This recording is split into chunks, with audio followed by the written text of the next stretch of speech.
Silicon Valley always looked like a promise from far away. Even the air felt like it was humming with ambition, like the whole valley had a pulse made of code, caffeine, and quiet competition. The mornings arrived clean and sharp, the kind where the sky looked too blue to be real, and the glass buildings caught sunlight the way trophies caught camera flashes. People here liked to say they were building the future, and some of them were. Most were just building noise. Ethan Cole was the kind of man people pointed at when they said the phrase and actually meant it. He didn't walk into rooms like he owned them. He walked into them like he was late to something important and couldn't afford to waste any time convincing anyone he mattered. He wore the same dark hoodie in interviews, not because he wanted to be a symbol, but because he honestly didn't care. The world cared enough for both of them. At 38, Ethan had founded a company that changed energy storage the way smartphones changed communication. His name sat on patents that were taught in engineering programs, spoken about in conference halls with the kind of reverence usually reserved for people who were already dead. He had rockets on magazine covers, not the flashy kind that waved flags, but the quiet, precise kind that carried satellites and research payloads the way a strong hand carries fragile glass. He was the kind of billionaire that journalists wanted to call relatable, and the kind of human being that other human beings found hard to reach, because building the future was easier for Ethan than building a life. He lived in a house so modern it almost looked like it didn't want to be touched. White walls, clean lines, glass everywhere, a kitchen that looked like nobody ever cooked in it, art on the walls that felt selected by a committee. The place was beautiful in the way a showroom was beautiful. It was expensive in the way silence could be expensive. His security system was smarter than most people he met. His lights adjusted automatically, his doors opened like the house knew him. His coffee machine recognized his voice. And still, every night he came home to the same thing, nothing, no laughter from another room, no soft sound of someone moving around existing in the same space, no argument about leaving wet towels on the bathroom floor, no voice asking if he was okay, no hand on his shoulder when he went quiet, no one waiting for him, not because he was rich, not because he was famous, but because he was Ethan. He told himself he didn't need it. For years he told himself he didn't need it. He told himself love was a luxury. He told himself intimacy was a distraction. He told himself he was doing important work. He told himself he was too busy to be a person in the ordinary way. And it worked, until it didn't. The first time he noticed the hollow feeling, he was standing on the stage of an awards gala in San Francisco. A huge ballroom, chandeliers like frozen fireworks above him, tables full of people dressed like they were attending a movie premiere. There were cameras, there was applause, there were speeches about impact, about vision, about changing the world. Ethan had stood in worse places under harsher lights, so none of it should have affected him. He accepted the award, said the right words, smiled enough to not look ungrateful, then stepped off the stage and immediately felt something cold inside his chest, like a part of him had been unplugged. Someone from his team handed him a drink. Someone else clapped him on the back. Investors leaned in and told him how proud they were. All of it blurred into noise, because across the room for a split second he thought he saw her. Not clearly, not like a hallucination, but like the mind playing a cruel trick with the shape of memory. Brown hair pulled back loosely, a familiar tilt of the head, the way she used to hold her shoulders when she was listening. Fully listening, not performing, not multitasking. His breath caught. He stepped forward without thinking, scanning faces, moving around a table, ignoring the people calling his name. And then he realized it wasn't her. It was someone younger, wearing a similar dress, laughing at something a stranger said. The laughter sounded nothing like the one Ethan remembered. He stopped walking. He stood there, surrounded by celebration, and felt suddenly embarrassed, like the world had almost seen him reach for something he didn't want to admit he missed. He left early. That night, his driver asked if he wanted to stop for food. Ethan said no. He didn't bother to explain that food didn't taste like anything when you ate it alone in a house that felt like a museum. When he got home, he walked through the quiet. His footsteps sounded too loud on the floors. The house adjusted the lights for him. The system asked if he wanted evening mode. He said yes out of habit. Evening mode meant warm lighting, soft music, and blinds that lowered automatically, like the house was trying to comfort him. But comfort without a person is just decoration. He poured himself water, he sat on the couch, he stared at the city lights outside the glass walls. And then, because he didn't know what else to do, he opened his laptop. He wasn't checking emails. He wasn't coding. He searched her name, Maya Reyes.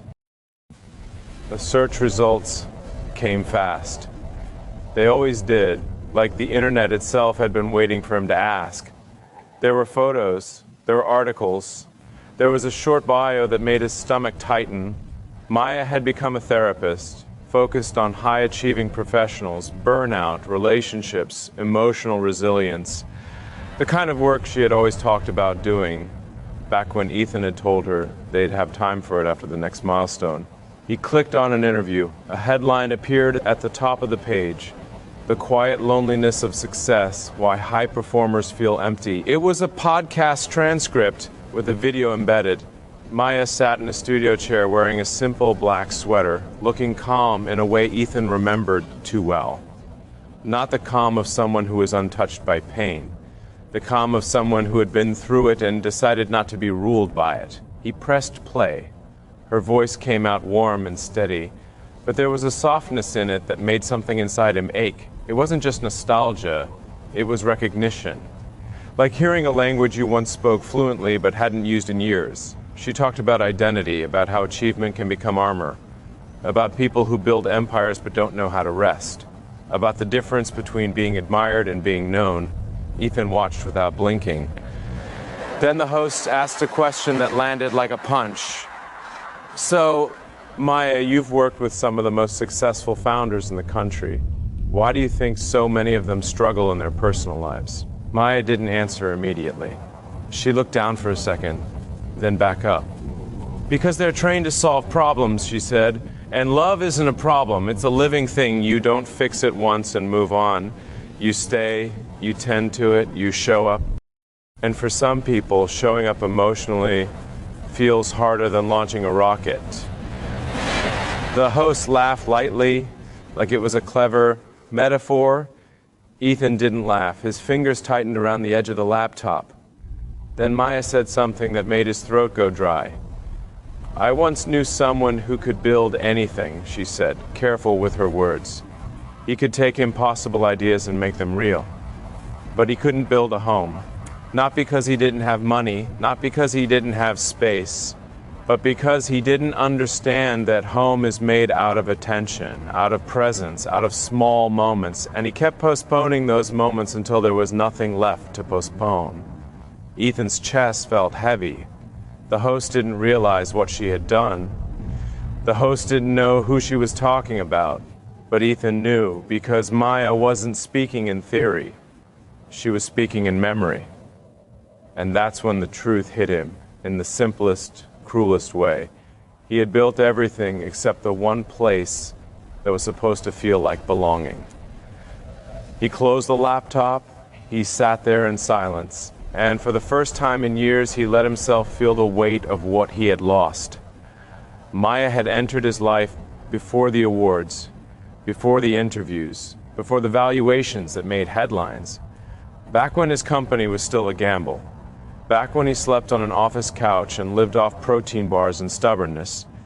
They met in a coffee shop in Palo Alto, one of those places with exposed brick and overpriced lattes where people spoke in startup language like it was a religion. Ethan had been sitting alone with a notebook full of scribbles trying to solve a battery cycle problem that had kept him awake for 3 nights. Maya sat at the table next to him. She had a book open, a pen in her hand, and an expression that looked like she was deeply engaged with something human rather than technical.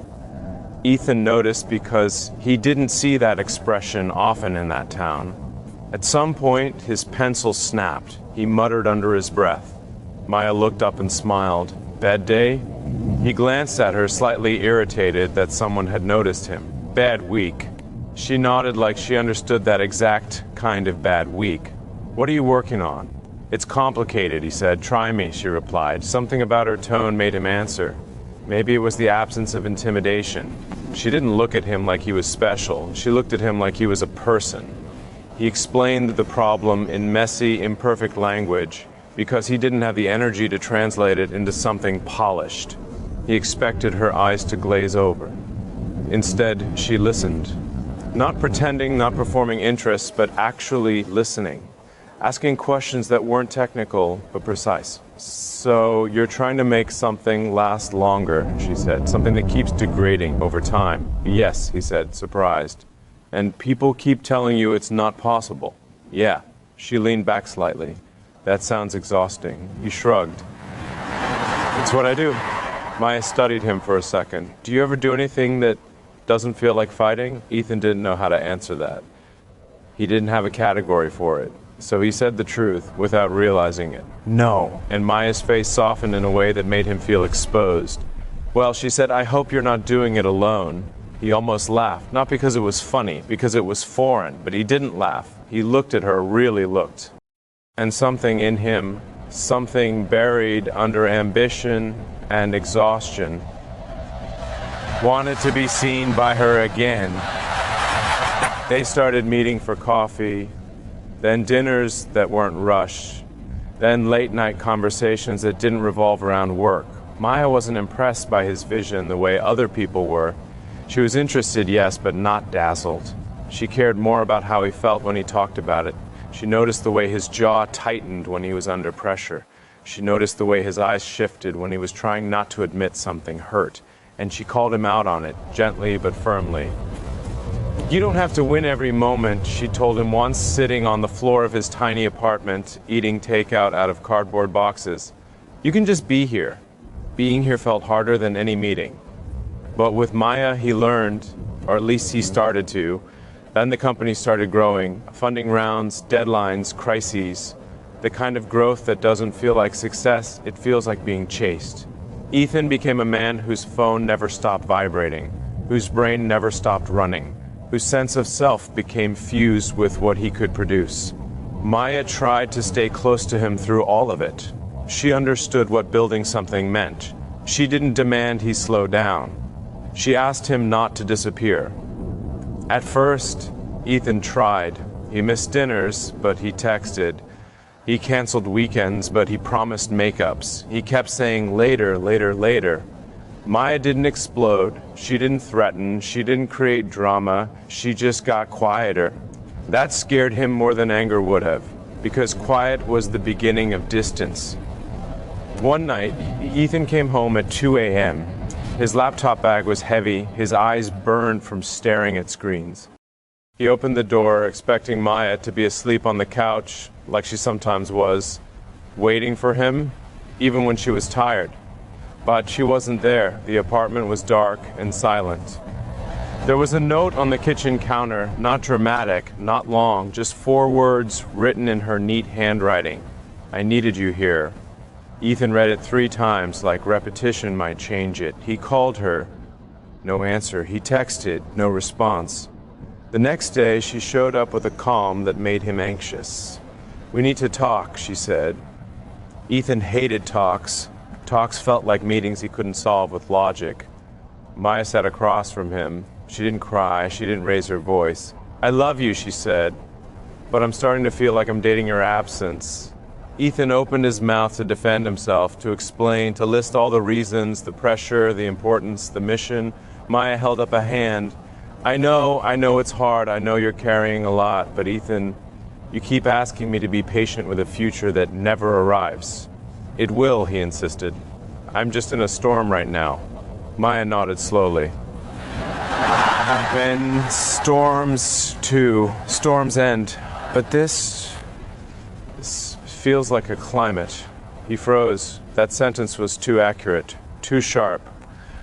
What do you want me to do? He asked, frustrated. I want you to stop treating us like a side project, she said.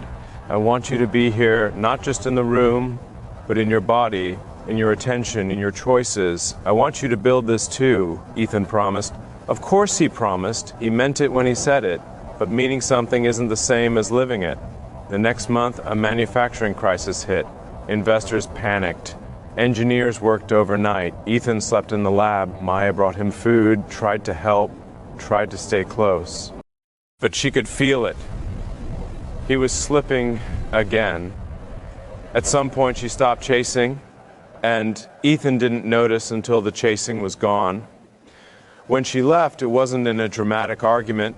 It wasn't with slammed doors or public accusations. It was quiet. She took her books, her clothes, the mug she liked, the framed photo of them at Big Sur, wind in their hair, faces relaxed, like they believed in time. Ethan came home one evening and saw the empty shelf where her books had been. He stood there, staring at the space like it was a glitch in reality. He called her. This time, she answered. Her voice was gentle. That was the worst part. Maya, he said, trying to sound controlled. Where are you? I'm at my sister's, she replied. Why? There was a pause. Because I can't keep waiting for a version of you that only exists in your promises. Ethan swallowed. I can change. I know you can, she said. But I can't be your motivation. I can't be the thing you finally make time for when everything else is handled. I want to be chosen now, not later. He felt panic, rare and sharp, like free fall. Please don't do this. I'm not doing it to punish you, she said. I'm doing it to save myself. Then she said the sentence that stayed with him for years. You built a company that can power cities, she said softly. But you couldn't power a relationship. Ethan didn't know how to respond, so he said the thing he always said. I'm sorry. Maya exhaled, I know. And then she hung up. After that, Ethan did what he always did when something hurt. He worked, he grew bigger, faster, more successful. He turned his pain into fuel and called it resilience. He achieved things that seemed impossible. His face appeared on magazine covers. His net worth soared. People called him a genius. But at night, when the world stopped clapping, he still came home to an empty house. And now, years later, he was watching Maya on a screen, calm and brilliant, describing him without naming him. And it felt like the past reaching forward to tap him on the shoulder and say, you don't get to outrun this forever. Ethan couldn't sleep that night. At 4 a.m., he sat at his kitchen island with a cup of coffee he couldn't taste and opened his phone. He scrolled through old messages, the ones he had never deleted because part of him couldn't let go, even when he pretended he had. He found her number. It was still there. It had always been there. He stared at it. He didn't call. Calling felt like intrusion, like reopening a wound he wasn't sure he deserved to touch, like asking for something he had already refused to build when he had the chance. But he couldn't stay in the house. The silence felt like it was pressing against his skull. So he did something he hadn't done in years. He left without a plan. He threw a bag in the trunk of his car. No driver, no security detail, just him wearing jeans and a jacket, looking like a regular man, which was the whole point. He drove north. The city lights faded behind him. The roads widened and narrowed. The landscape shifted from corporate glass to open sky. The radio played low. He didn't choose the songs, he let them happen. At some point, he turned it off and drove in quiet. His mind didn't know how to rest. It kept running calculations, scenarios, outcomes. If I call, she won't answer. If she answers, she'll be polite. If she's polite, it means she's moved on. If she's moved on, I'm too late, too late, too late, too late. The words followed like headlights in a rearview mirror. He stopped at a small diner somewhere past Santa Rosa, the kind of place with faded booths and coffee that tasted like it had been made the same way for 50 years. Waitress in her late 50s called him Hun, like she'd been calling every man Han since before he was born. He ordered pancakes because it felt like something a normal person would do. He watched families at other tables. A teenage girl rolled her eyes at her dad. A couple argued quietly about something small. A little boy laughed too loud. Ethan felt something twist inside him. This was life. Messy, ordinary, loud, connected. He'd built extraordinary things. But he had missed this. The waitress refilled his coffee and asked "You traveling for work or pleasure?" Ethan almost said work out of habit. Then he realized that even his idea of pleasure had become work shaped differently. He hesitated. "I'm looking for someone." The waitress nodded like she understood. "Aren't we all?" He paid and left, the words sticking to him. "Aren't we all?" He kept driving as the hours passed. Something in him started to soften. The farther he got from the valley, the less he felt like the version of himself the world expected. Out here, nobody cared what he had built. Nobody recognized him. Nobody asked for photos. He was just a man on a road trying to find the place in his life where he had taken a wrong turn. By evening, he pulled into a motel near Mendocino because he didn't want luxury. He wanted simplicity, like punishment, like honesty. The room smelled faintly of cleaning solution and old fabric. The bedspread was patterned, like a forgotten decade. The TV had channels he didn't watch. Ethan sat on the edge of the bed and stared at his phone again. He searched for Maya's clinic. He found an address in Oakland. He could go there. He could show up. He could do the dramatic thing. But Maya had never liked drama. She liked sincerity. Sincerity didn't mean showing up like a movie. It meant showing up like a man who understood what he had done. He opened a knot.